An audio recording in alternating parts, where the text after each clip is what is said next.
Jey Uso recently shared some words for the first time since his big segment on SmackDown, so we'll see what's new there. We'll also check out some Roman Reigns related topics, the Bloodline, and much more. Let's start things off with some topics and news related to Roman Reigns. It's a pretty insane statistic that Roman Reigns has not defended his undisputed WWE Universal title in over 70 plus days. Roman's last title defense took place at WrestleMania 39 against Cody Rhodes. It's hard to believe that Roman Reigns hasn't defended his title in nearly 3 months, but it's a true fact. Over the last few years, WWE has mentioned their on-screen rule of how every title must be defended at least once within a 30-day time frame.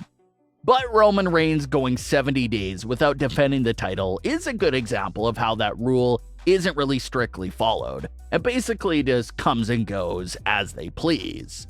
But this long streak of not defending his title is set to end in the very near future. Roman Reigns is set to make a rare live event appearance on June 17th at the Heritage Bank Center in Cincinnati, Ohio. Not only will he be appearing at that live event, it's now being advertised that Roman Reigns will put his undisputed Universal title on the line against Rey Mysterio. Obviously, it's not a televised event, so Roman's title reign is not in any real jeopardy at all here, but it's still a fun match, especially for the fans going to this event, because they'll be witnessing Roman's first title defense since WrestleMania. As far as Roman's next actual televised feud and big title defense, that's still not locked in and is still up in the air. But everyone expects to see Roman main event SummerSlam with a title defense at that event. It's easily WWE's second biggest event of the year, so you already know that it has to be headlined with a Roman Reigns title match. There's still no word on who that SummerSlam opponent may be. Some fans wonder if it could maybe be Jey Uso, Jimmy Uso, or maybe both at the same time and make it a full Bloodline triple threat match. That could be a bit interesting as well, given the direction of the current storyline. So Roman Reigns appears to still have a loaded summer ahead of him. That will be exciting to watch unfold. But in other Roman Reigns related news, Paul Heyman recently spoke with Rick Rubin, and he went into great detail about late 2019 and what was going on with Roman Reigns at the time, from a WWE creative standpoint. Paul Heyman had this to say about Roman and his feelings towards his WWE presentation and character. Quote, "The feud rivalry story with Baron Corbin over dog food and the infamous suffering succotash promo had weighed on him enough to where he said, 'I've had enough. I've reached the cap. I can't go any further as the big dog. I've peaked. And as an athlete, I haven't peaked. As a performer, I've barely scratched the surface. I have so much more to offer. And since I'm taking time off, I'm not coming back as the same person. This is where I make my move. Something has to become my defining moment, and then propel forward from there. The catalyst to something completely different. 4 WrestleMania main events to his credit, a run on top since 2015. But something has to be generational here. Something has to define him as Austin, Rock, Sammartino, Hogan. A transformative personality that can then ultimately make the case. I, Roman Reigns, am the greatest of all time." End quote. Paul Heyman continued by saying that even with the multiple WrestleMania main events as the big dog, it still wasn't making Roman Reigns get looked at as an all-time great, because something about it just felt inauthentic. Heyman also said that he was getting ready and preparing himself to shift into a commentator role, but it was Vince McMahon who approached him with the idea of being paired with Roman Reigns, and the rest was history.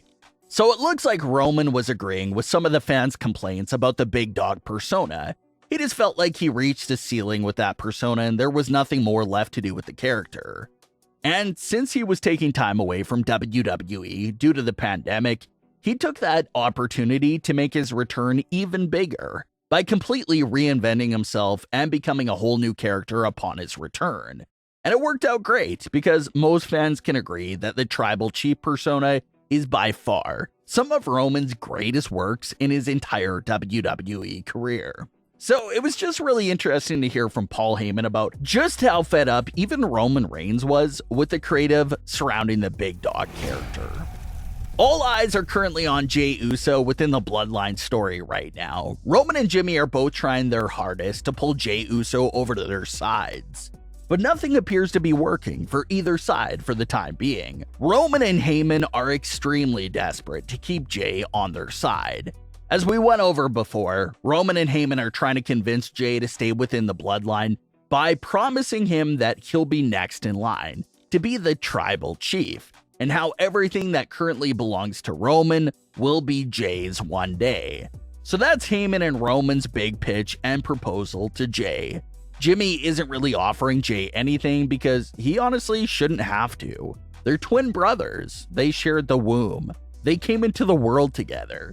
There's no denying their bond and loyalty to each other. But despite all that, Jey is still undecided and doesn't really want to hear much from any side right now.